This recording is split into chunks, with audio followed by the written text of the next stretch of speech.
Good morning, students. In earlier class, we discussed about the various definitions which are useful for understanding the distribution automation. Now, in today's class, we are going to be discuss the communication system.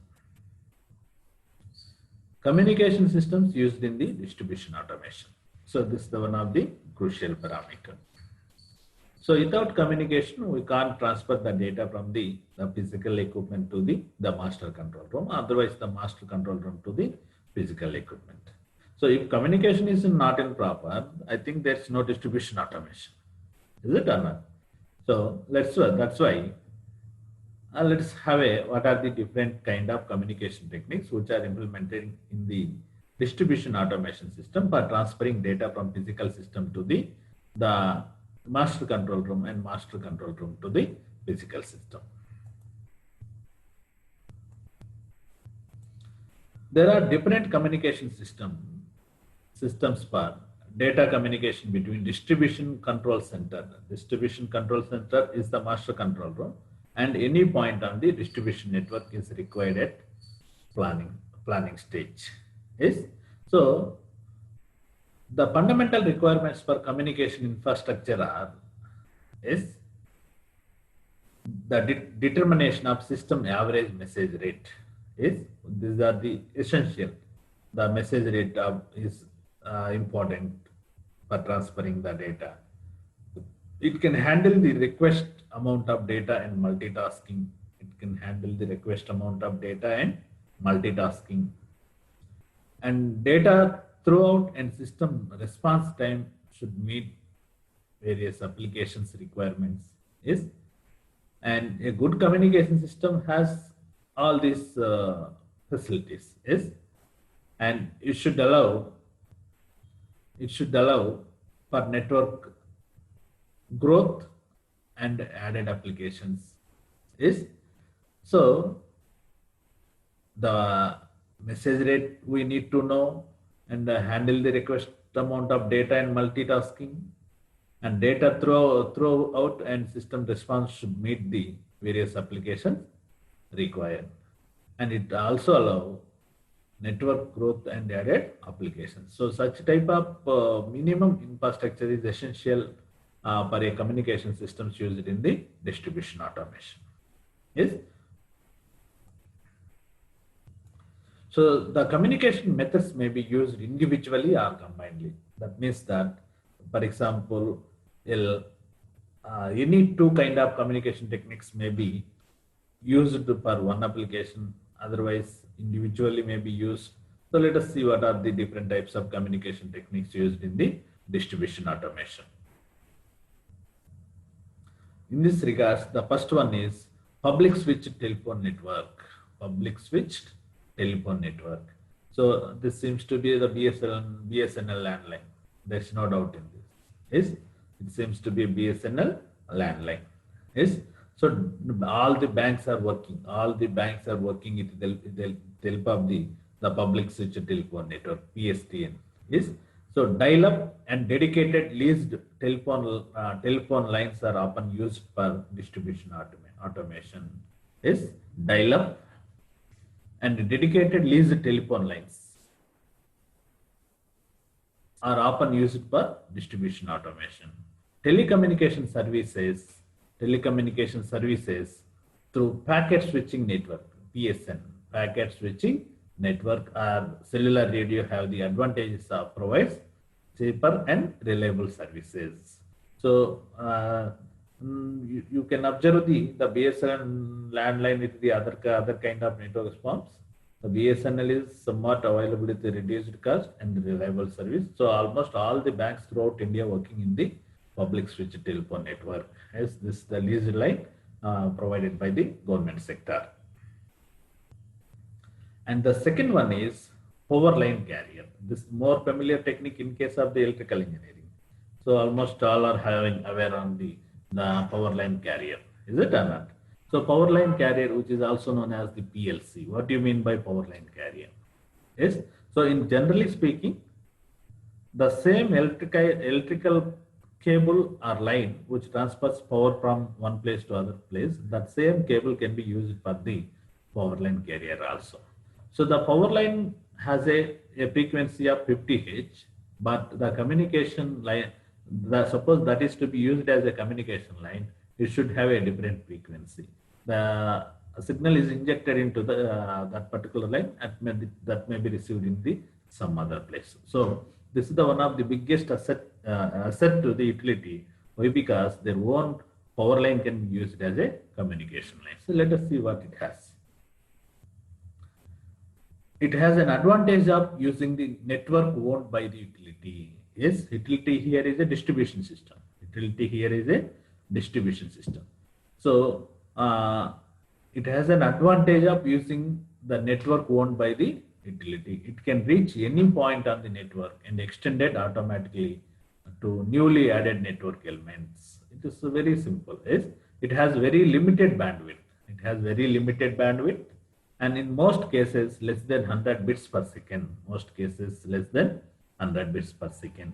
This technology is useful for consumer load management and automatic meter reading of the consumer. So remember, consumer load management as well as the automatic meter reading, in both the cases this power line carrier is useful. Even in the best example for power line carrier is railways. Railway having a walkie-talkie. Railway having walkie-talkie is so they are using the power line carrier communication. This PLC technologies are, see, what are the advantages of this PLC technologies? PLC technology, ripple control, very low frequency signal injected at high voltage level. So that is the concept here. Suppose in railway system the voltage is 25 kV. Is the very low frequency signal is injected into high voltage level. Yes. Next, signaling by changing the power waveform on distribution feeders so that the time of zero crossing shifted.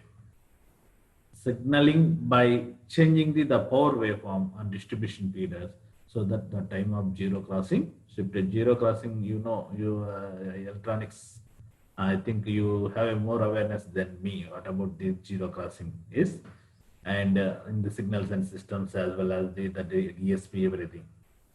And next, distribution line carrier signals in the range of 28 to 98 kilohertz injected into the distribution feeders.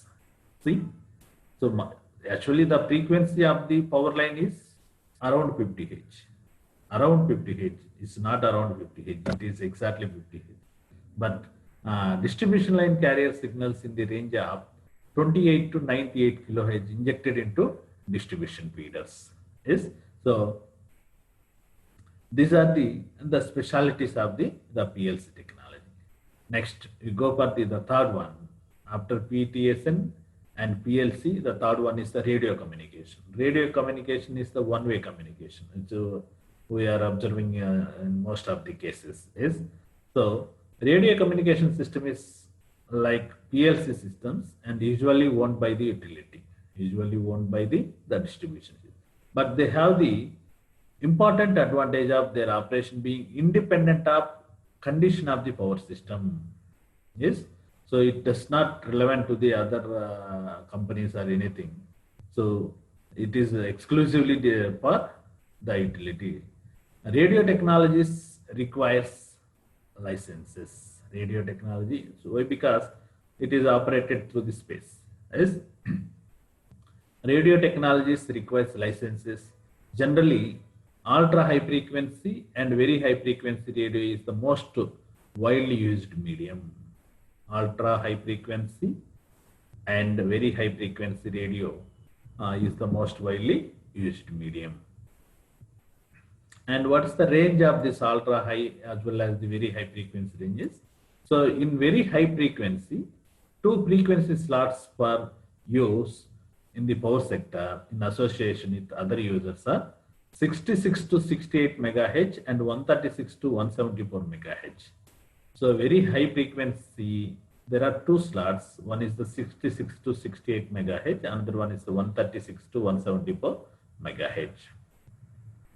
Similarly, ultra high frequency band that have been allocated for communication for SCADA and distribution automation in power sector are 314 to 367 megahertz is the one range, and 585 to 623 megahertz, and 915 to 935 megahertz. In these three ranges, the uh, uh, the electric utility allots the frequency range for supervisory control and data acquisition. That means that the distribution automation purpose, these frequencies are to be used. Yes.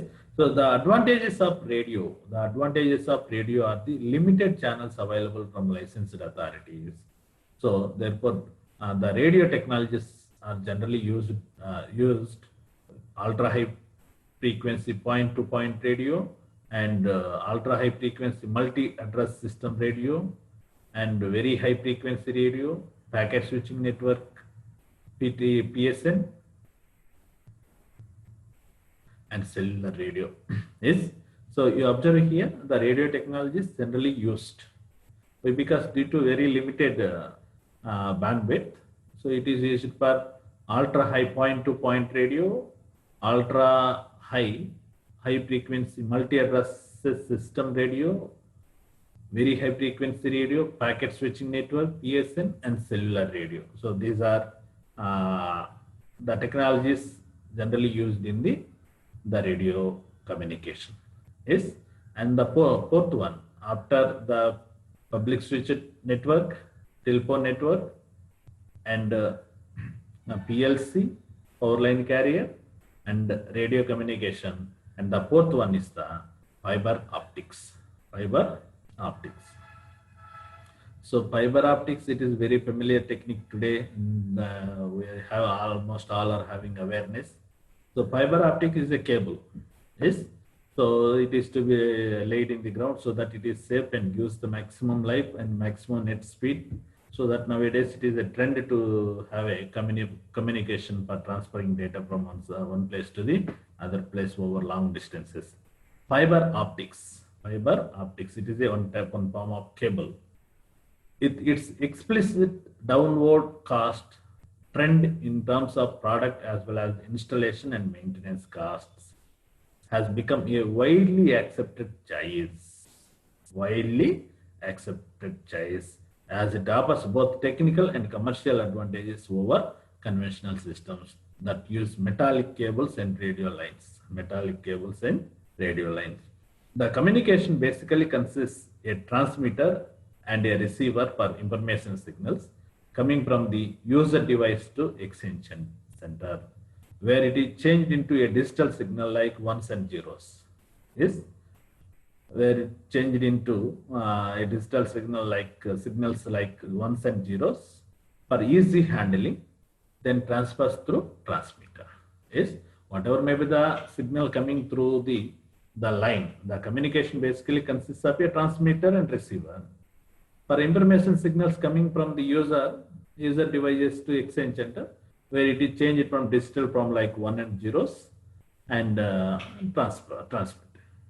Yes, and transferred through the transmitter. Is it or not? Yes. So here one more point regarding the fiber optics. Optical fibers are available in cable spot.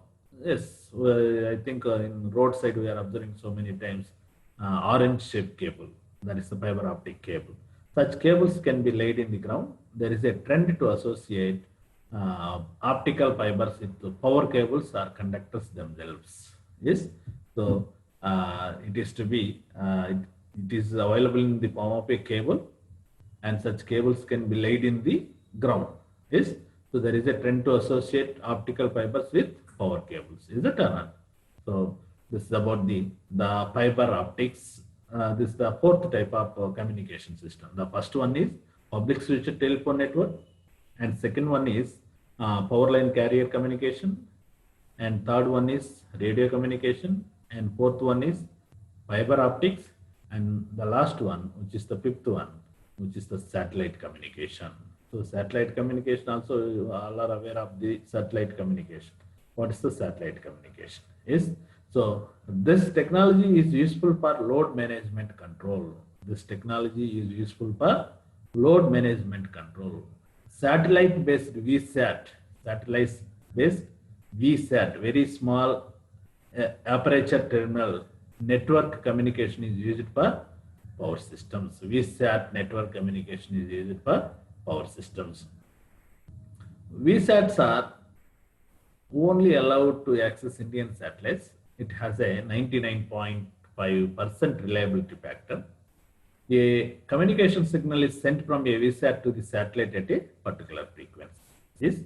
So the signal is amplified, shifted to different frequency and sent back to the VSAT at the destination. VSATs are readily available in the market destination, so that it receives and transfers the signal again. So the VSATs are readily available in the market. That anybody having, you have to purchase it and install the system so that you can function.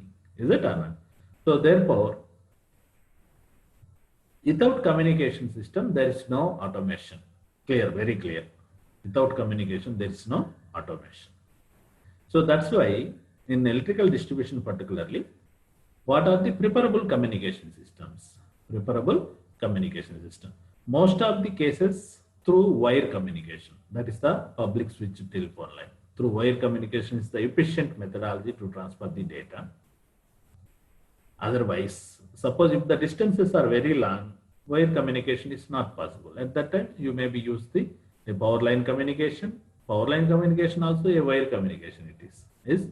So a satellite communication, otherwise radio communication is. So any kind of technique you may implement and transfer access, that is the transmit or receive the data through the communication systems, so that when the distribution automation is more effective, in the sense when the communication system is good, then only you can do all these functions, otherwise it is not possible. So in this regard, there are 5 types of communication systems we have discussed. One is the public switch telephone network, seems to be a BSNL telephone line. And other one is the power line carrier communication. This is more aware of all electrical students, because we studied in case of the power systems. And third one is the radio communication. It is the one-way communication, which is also used through space. And fourth one is the fiber optics, which is also seems to be through a wire. And the fifth one is the satellite communication. So all these 5 types of communications may be individually used or combinedly used to have a proper access of data from a remote device to the master control room. Otherwise, master control room to the remote device. Yes. So into this, the communications are over. So in next class, we will going to start the sensors. Yes. Thank you.